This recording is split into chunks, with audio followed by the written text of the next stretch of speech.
No, this is one man.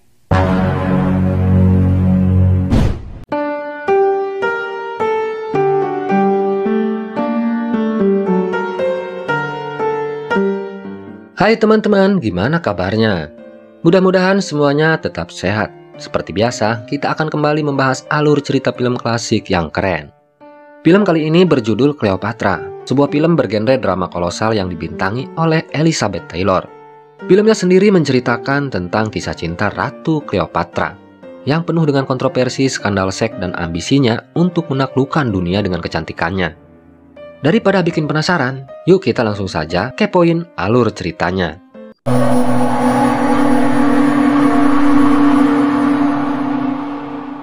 But there was no joy for Caesar, as in his other, and Caesar's legions destroyed those of the... Film dibuka dengan diperlihatkannya perang saudara paling berdarah di Romawi pada tahun 47 sebelum Masehi antara pasukan Pompei dengan pasukan Romawi yang dipimpin oleh Julius Caesar. Setelah berhasil menaklukkan kota Pompei, praktis kekuasaan Romawi sepenuhnya dikendalikan oleh Julius Caesar. Do not try and impress me, please, by looking either too penitent or burning Roman dead is just as black. Scene pun berganti, menceritakan tentang kerajaan Mesir yang saat itu berada di bawah kekuasaan Romawi.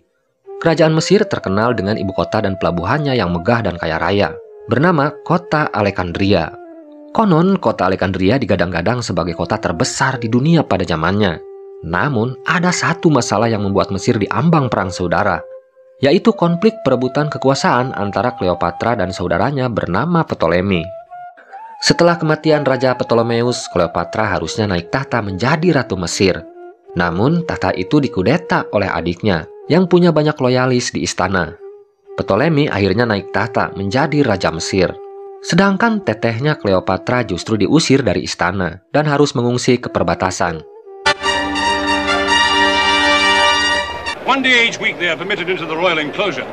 Pada masa itu, posisi kerajaan Mesir sangat penting buat Romawi. Sebagai provinsi yang diberikan otonomi khusus, kemajuan perekonomian kerajaan Mesir menjadi penyumbang devisa terbesar untuk perekonomian bangsa Romawi. Alasan itulah yang membuat Julius Caesar sangat mengistimewakan kerajaan yang ada di timur Romawi tersebut. Setelah tahu kalau ada konflik perebutan kekuasaan di antara keluarga Raja Ptolemeus, Julius Caesar memutuskan untuk berkunjung ke ibu kota Alexandria. Selain untuk meminta pajak, misinya kali ini yaitu untuk menyelesaikan konflik yang terjadi di antara keluarga kerajaan tersebut. Kedatangan Julius Caesar disambut dingin oleh Raja Mesir yang baru saja naik tahta. Raja Ptolemy terlihat kurang senang dengan kunjungan Julius Caesar ke istananya. Tentu saja semuanya berkaitan dengan masalah internal di keluarganya. Apalagi dia tahu kalau Julius Caesar ditunjuk sebagai wali oleh Raja Ptolemeus untuk mengangkat Cleopatra saudaranya sebagai pewaris tahta kerajaan setelah kematiannya. Ketakutan Raja Ptolemy itu akhirnya terbukti setelah Julius Caesar mulai menanyakan keberadaan Cleopatra yang tidak terlihat di istananya. Karena takut ketahuan masalah yang sebenarnya, Raja Ptolemy kemudian berbohong dengan beralasan kalau Cleopatra kabur dari istana karena ketahuan akan merencanakan pemberontakan untuk membunuhnya. They won't tell you so, but Cleopatra's dead. From the Senate and the people of Rome, hail King Ptolemy. Namun Julius Caesar tidak percaya begitu saja dengan alasan dari adik Cleopatra tersebut. Sesuai amanat dari Raja Ptolemeus yang berteman baik dengannya, baginya Cleopatra adalah pewaris tahta yang sah sebagai penguasa Mesir. Melihat Julius Caesar terus menekannya, Raja Ptolemy akhirnya mengeluarkan strategi lain untuk mengambil hati Julius Caesar. Dia menyuruh panglima perangnya bernama Achilles untuk memberikan cincin hadiah dari Pompei dan potongan kepala Raja Pompei yang disimpan di dalam guci kayu. Pompei the Great adalah musuh utama Julius Caesar saat berkecamuknya perang saudara di Romawi. Namun, hadiah tersebut tak membuat Julius Caesar berubah pikiran. Dia tetap menugaskan Octavius untuk mencari keberadaan Cleopatra. Julius Caesar akhirnya memilih menginap di ibu kota Alexandria sebagai usahanya untuk membantu menyelesaikan konflik antara Cleopatra dengan adiknya. Kabar kedatangan Julius Caesar ke kota Alexandria akhirnya sampai juga ke telinga Cleopatra. Bagi Cleopatra ini adalah kesempatan bagus buatnya untuk meminta bantuan Julius Caesar agar mendapat dukungan untuk merebut kembali tahta kerajaan dari tangan adiknya.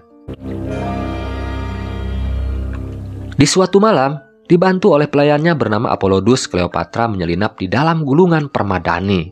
Permadani tersebut adalah hadiah yang akan diberikan kepada Julius Caesar yang tinggal di istana Alexandria. Siasat tersebut terpaksa dia lakukan agar bisa bertemu dengan Julius Caesar dan untuk mengelabui prajurit Mesir yang akan menangkapnya. Gulungan permadani itu akhirnya dibawa ke dalam istana. Namun karena bentuknya mencurigakan, Julius Caesar meminta Apollodus untuk menaruhnya di lantai. Dia khawatir gulungan permadani itu sengaja dikirim untuk mencelakainya. Dan saat Julius Caesar menarik gulungan itu, tiba-tiba Cleopatra keluar dari dalam gulungan permadani tersebut. Tentu saja kehadirannya membuat Julius Caesar kaget. Namun setelah Apollodus memberitahu maksud dan tujuan kedatangannya, Julius Caesar akhirnya menyambut Cleopatra di ruangannya. Caesar, it is essential that we understand each other. Is it because you're so much older? Setelah mengobrol panjang lebar, Cleopatra kemudian mengutarakan keinginannya untuk meminta dukungan dari Julius Caesar. Sesuai wasiat dari saudaranya Raja Ptolemeus, dia ingin mengambil kembali haknya sebagai pewaris sah tata kerajaan yang diambil alih oleh adiknya. Dengan kekuatan ekonomi Mesir yang kaya raya ditambah kekuatan pasukan Romawi, Cleopatra meyakinkan Julius Caesar kalau keduanya bisa bekerja sama untuk menaklukkan dunia. And what about your own? Your safety will be my responsibility. Cleopatra akhirnya tinggal kembali di istananya setelah mendapat jaminan keselamatan dari Julius Caesar. Namun kehadiran Cleopatra membawa masalah baru di istana. Setelah Achilles, loyalis Raja Ptolemy dan sekaligus panglima perang kerajaan Mesir, mulai melakukan pemberontakan. Pasukan Achilles menyerang benteng Alexandria yang dijaga ketat oleh 2.000 pasukan Romawi. Dalam perang tersebut, pasukan Achilles mengalami kekalahan setelah dipukul mundur oleh pasukan Romawi yang memakai strategi lingkaran penyu untuk menghalau serbuan hujan api dari pasukan Achilles.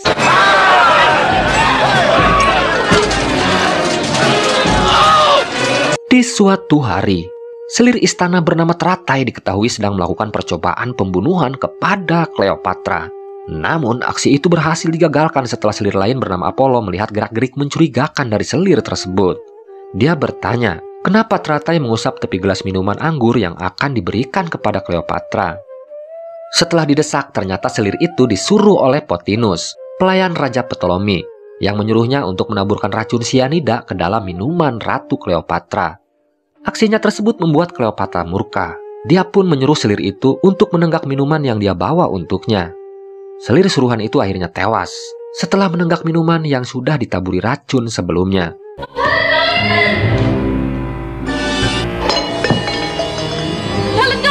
Setelah kejadian itu, Julius Caesar memanggil Cleopatra dan adiknya Raja Ptolemy. Keduanya kemudian disidang langsung oleh Julius Caesar. Sesuai keputusan Senat Roma, penguasa Romawi tersebut memutuskan untuk menghukum mati Pothinus, pelayan Raja Ptolemy, yang didakwa telah merencanakan pembunuhan kepada Ratu Cleopatra. Sedangkan Raja Ptolemy diturunkan dari tahtanya setelah didakwa sebagai otak di balik pemberontakan yang dilakukan oleh Achilles. Raja Ptolemy akan dibawa ke kamp tahanan perang bersama sisa pasukannya.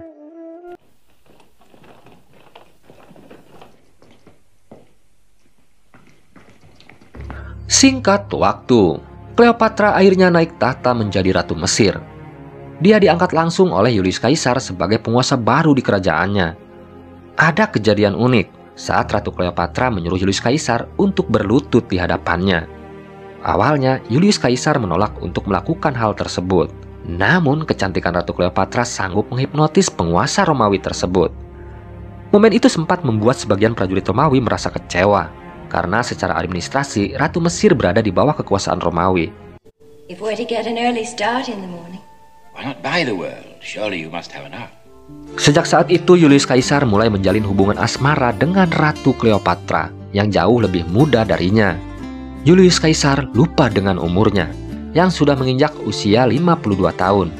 Sedangkan Ratu Cleopatra baru menginjak usia 21 tahun. Hubungan mereka sebenarnya lebih pantas antara ayah dan anak. Namun kekayaan, kecantikan, dan wanginya ketiak Ratu Cleopatra membuat Julius Caesar lupa akan umurnya dan lupa jalan pulang ke kota Roma. Padahal istrinya Calpurnia sudah berulang kali menyuruh Mark Antony, orang kepercayaan Julius Caesar, untuk mengirim surat ke Alexandria agar Julius Caesar segera pulang ke kota Roma. Let's make the barren land fruitful. I have No, son. Namun sekali lagi, rayuan maut dari Ratu Cleopatra membuat Julius Caesar lupa dengan statusnya sebagai penguasa Romawi. Dia terlihat tunduk dengan ambisi Ratu Cleopatra yang ingin menyatukan Mesir dan Roma di bawah satu kerajaan. Ratu Cleopatra berulang kali membujuk Julius Caesar untuk menikahinya agar dia memiliki keturunan dari bangsa Romawi. Bahkan jika dia bisa menikah dengan Julius Caesar, Ratu Cleopatra berambisi untuk melanjutkan mimpi Alexander the Great, yaitu menyatukan dunia dalam satu bangsa, satu negara, dan satu kekuasaan, agar manusia di bumi bisa hidup dalam kedamaian. Of this one world, one people, one nation. On earth, living in peace. Hubungan keduanya akhirnya menghasilkan benih jabang bayi di dalam perut Ratu Cleopatra. Ratu Mesir tersebut diketahui tengah hamil. Dia kemudian menugaskan selirnya untuk membawa bayi tersebut ke hadapan Julius Caesar dan para prajuritnya, agar bayi tersebut diakui sebagai anaknya. Caesar, remember Roman law. Awalnya Julius Caesar diperingatkan oleh prajuritnya. Jika dia mengambil bayi tersebut, berarti dia mengakui bayi itu adalah keturunannya. Dalam peraturan Roma, Julius Caesar harus menikah dengan wanita dari bangsanya, agar punya putra mahkota bukan dari keturunan bangsa lain. Namun, Julius Caesar tak mengindahkan peringatan dari prajurit kepercayaannya. Dia tetap mengambil bayi tersebut dan mengakui sebagai putranya. Anaknya itu kemudian diberi nama Caesaron. Setelah melahirkan anak hasil hubungannya dengan penguasa Roma, Ratu Cleopatra mulai menagih janji Julius Caesar untuk memboyong dia dan putranya ke kota Roma. Ratu Cleopatra khawatir anaknya tidak diakui sebagai putra mahkota oleh bangsa Romawi. Awalnya, Julius Caesar menolak untuk membawa Ratu Cleopatra. Namun setelah Senat Roma mengangkatnya sebagai kaisar seumur hidup, akhirnya Julius Caesar berani mengundang Ratu Cleopatra untuk datang ke kota Roma. When will you send for us? When? Rome must see Caesar's son. Dengan diiringi tarian dan upacara megah, Ratu Cleopatra dan putranya Caesaron yang sudah berumur 2 tahun akhirnya memenuhi undangan Julius Caesar untuk datang ke kota Roma. Kedatangan Ratu Mesir ini disambut gegap gempita oleh ribuan rakyat Romawi. Dan kemeriahannya sanggup menghipnotis siapapun yang melihatnya, termasuk Mark Antony, yang menyamakan kedatangan Ratu Cleopatra dengan kemegahan pesta pernikahan Romulus dan Remus.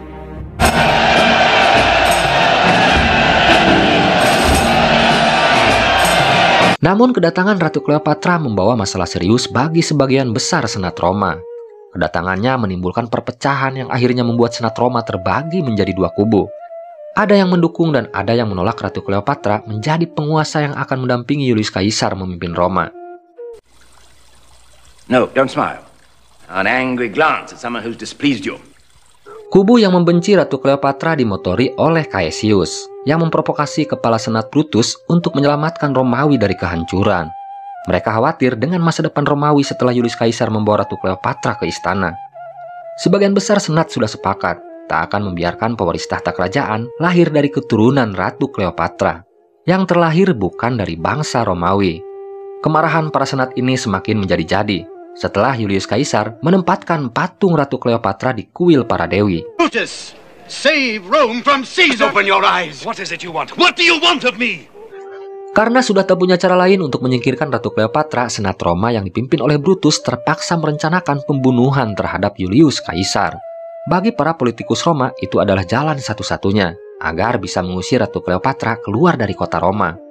Mereka pun mulai menyusun siasat untuk membawa Julius Caesar ke gedung Senat Curia of Pompey saat rapat Senat akan diadakan.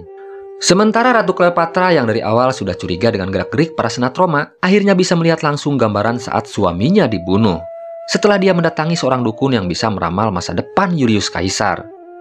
Dan ramalan itu akhirnya benar-benar menjadi kenyataan. Setelah Julius Caesar tewas ditikam oleh politikus Roma di dalam gedung Senat Curia of Pompey.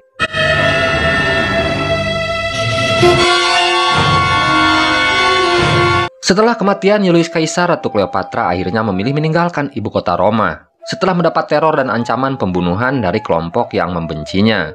Mark Antony sempat menahannya agar Ratu Cleopatra tetap tinggal di Roma. Dia berjanji akan memburu dan menangkap pembunuh Julius Caesar. Is that where? Yes, my feelings right now, I'm tired. Namun Ratu Cleopatra menolak saran dari Mark Antony. Dia tetap memilih pulang ke Mesir dengan alasan dia bukan orang Romawi. Sampai kapanpun rakyat Roma akan membencinya. Mendengar keputusan tersebut, Mark Antony terlihat kecewa. Namun dia berjanji, setelah urusan di Roma selesai, dia akan mengunjungi Ratu Cleopatra di negerinya. I will present it to the Roman Senate. Setelah kematian Julius Caesar, Octavianus, anak angkat Julius Caesar, akhirnya naik tahta menggantikan ayahnya. Dia kemudian membuat triumvirat, yaitu persekutuan dengan Lepidus dan Mark Antony untuk memimpin kekaisaran Romawi. Mark Antony kemudian diangkat menjadi jenderal Romawi dan ditugaskan oleh Kaisar Octavianus untuk memburu dan menangkap pelaku pembunuhan ayahnya. Selama kurun waktu 2 tahun, Mark Antony berhasil membunuh Caesius yang melarikan diri ke wilayah Filipi. Selanjutnya dia berhasil menangkap dan membunuh Brutus, otak di balik pembunuhan Julius Caesar. Selama peralihan kekuasaan, Romawi sempat dihantam krisis ekonomi. Setelah terjadinya berbagai masalah di dalam negeri, seperti pemberontakan dan peperangan yang berlangsung lama. Keadaan itu sempat membuat Mark Antony harus bersih tegang dengan administrator Roma bernama Rupio. Setelah Rupio melaporkan kalau pasukan Roma sedang dalam masalah serius. Setelah para prajuritnya sudah tak mendapatkan gaji selama berbulan-bulan. Rupio kemudian mengingatkan Mark Antony kalau mereka membutuhkan emas untuk menggaji dan memperbaiki armada tempur Legiun Roma. Rupio kemudian memberi saran agar Mark Antony meminta bantuan ke Ratu Cleopatra. Karena hanya itu jalan satu-satunya agar mereka bisa mengatasi krisis ekonomi yang berdampak serius bagi kekuatan pasukan Roma. Namun Mark Antony dengan tegas menolaknya. Sebagai bagian dari triumvirat atau penguasa Roma, kedatangannya ke Mesir akan mencoreng nama baik dan harga dirinya.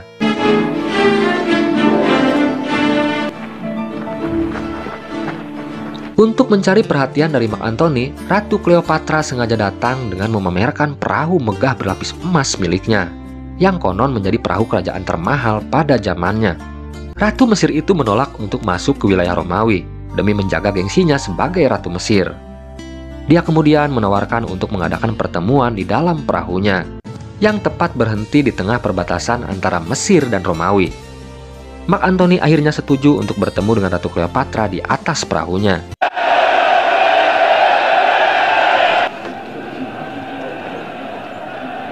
Di dalam perahunya, Ratu Cleopatra menyambut Mark Antony dengan hidangan makan malam terbaik dari negeri Mesir. Pertemuan itu diiringi hiburan dan pesta tarian megah dari pelayan-pelayan cantik yang sengaja dibawa oleh Ratu Cleopatra dari negerinya. Mark Antony akhirnya takluk di hadapan Ratu Cleopatra. Setelah Ratu Mesir tersebut membawa Mark Antony tidur di atas ranjangnya. Daya pikat Ratu Cleopatra membuat Mark Antony lupa dengan tugasnya. Dia justru ikut dengan Ratu Cleopatra ke istananya.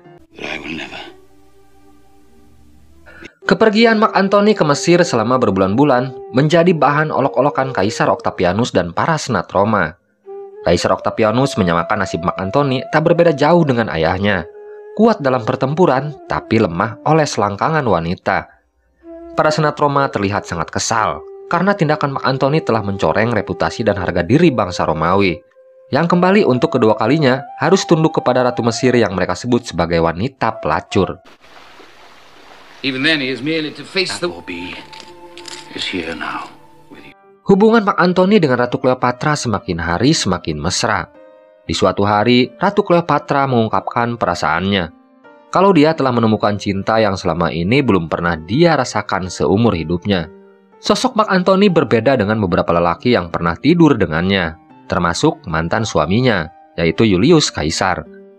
Ratu Cleopatra menganggap Mark Antony adalah cinta sejatinya.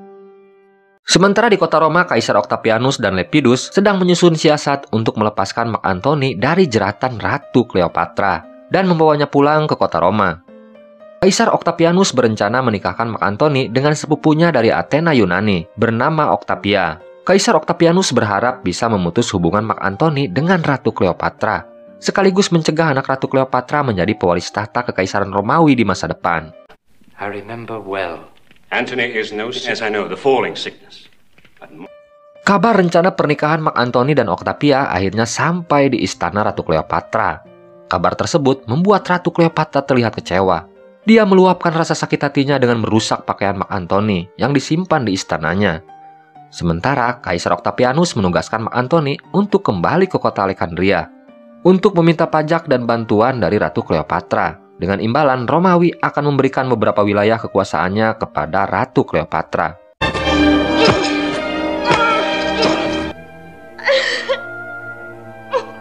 Namun kedatangan Mark Antony kali ini disambut dingin oleh Ratu Cleopatra. Dia sudah terlanjur sakit hati saat tahu Mark Antony akan menikah dengan wanita lain. Dia menolak untuk memberikan bantuan gandum dan emas yang diminta oleh Kaisar Roma, kecuali Roma mau memberikan sepertiga wilayah kekuasaannya. Permintaan yang tidak masuk akal itu langsung ditolak mentah-mentah oleh Mark Antony. Dia pun berniat untuk mencari waktu yang tepat agar bisa mengobrol secara pribadi dengan Ratu Cleopatra. You have not been dismissed. Setelah ada kesempatan untuk berbicara empat mata, Mark Antony kemudian menghampiri Ratu Cleopatra di sebuah pemakaman keluarga kerajaan. Keduanya sempat terlibat pertengkaran. Setelah Ratu Cleopatra mengungkapkan kekecewaannya karena Mark Antony tidak menolak pernikahan tersebut. Bahkan dia menyebut Mark Antony sudah diperbudak oleh Kaisar Octavianus. Meskipun disudutkan, Mark Antony berusaha menjelaskan kalau dia sama sekali tidak takut dengan Kaisar Octavianus. Dia hanya khawatir akan terjadi konflik dan perang saudara jika dia menentang keinginan Romawi. Mark Antony hanya ingin hidup damai bersama Ratu Cleopatra. Tidak ada lagi peperangan yang akan banyak memakan korban jiwa. You will marry me according to Egyptian ritual. To live with you in peace and love. Ratu Cleopatra dengan tegas menolak. Harga dirinya sebagai penguasa Mesir kembali diinjak-injak oleh bangsa Romawi. Dia kemudian memberi dua pilihan kepada Mark Antony: pulang ke Roma atau berperang untuknya. Jika Mark Antony memilih berperang untuk rakyat Mesir, maka dia akan memiliki kerajaan, kekayaan, dan ratu tercantik yang akan menjadi hadiah buatnya. Sementara di gedung Curia o Pompei, senat Roma didemo besar-besaran oleh rakyat Romawi. Mereka menganggap para senat istana terlihat lambat dan kurang tegas untuk memberi hukuman kepada Mark Antony yang telah berkhianat kepada bangsa Romawi. Setelah berdebat sengit di dalam gedung senat, akhirnya Kaisar Octavianus memutuskan untuk mencabut tombak The Golden Sphere of War, sebuah tombak sebagai simbol pernyataan perang kepada kerajaan Mesir.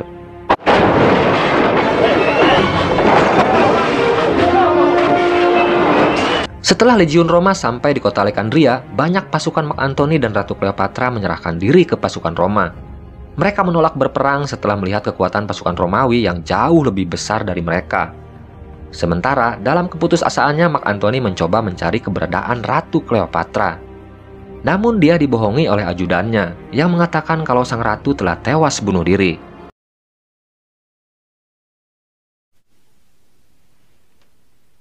Mendengar kabar tersebut, Mark Antony terlihat shock dan terpukul. Karena sudah putus asa, dia pun nekat melakukan percobaan bunuh diri. Melihat Mark Antony terkapar, ajudan Ratu Cleopatra langsung menolongnya. Dia kemudian memberitahu Mark Antony kalau Ratu Cleopatra masih hidup dan sekarang sedang menunggunya di museum pemakaman keluarga kerajaan. Namun saat sampai, kondisi Mark Antony sudah kritis. Dia mengalami pendarahan hebat di perutnya. Sementara Ratu Cleopatra yang berusaha menarik tubuh Mark Antony ke atas museum sudah tak bisa menolong nyawa kekasihnya. Mark Antony akhirnya tewas di pelukan Ratu Cleopatra. Never been. Di akhir cerita, Kaisar Octavianus menawarkan agar Ratu Cleopatra ikut bersamanya ke kota Roma. Dia berjanji tak akan membunuh Ratu Cleopatra dan akan mengembalikan kekuasaannya sebagai penguasa kerajaan Mesir. Namun Ratu Cleopatra menolak tawaran dari Kaisar Octavianus. Dia tak mau hidup hanya menjadi budak dan bawahan dari Kaisar Romawi.